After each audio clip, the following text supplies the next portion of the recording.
Eu não sei exatamente quem cada um aqui é, mas eu imagino que diante de 3 outras grandes oficinas, eu queria estar nelas.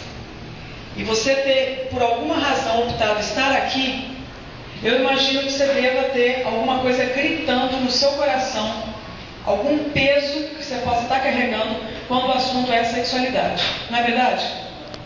É ou não é? Tinham 3 outros caras massa para falar. Eu queria estar na oficina de um daqueles ali, entendeu? Então alguma coisa deve ter motivado você a estar aqui. E eu creio que de repente aquilo que está te motivando a estar aqui pode ser a mesma coisa que está me motivando a estar aqui. E eu sei que como igreja, o tema desse tribal regional aqui em Vitória é exatamente "E agora, igreja?". E quando a gente fala igreja, a gente não está falando dos batistas, dos metodistas,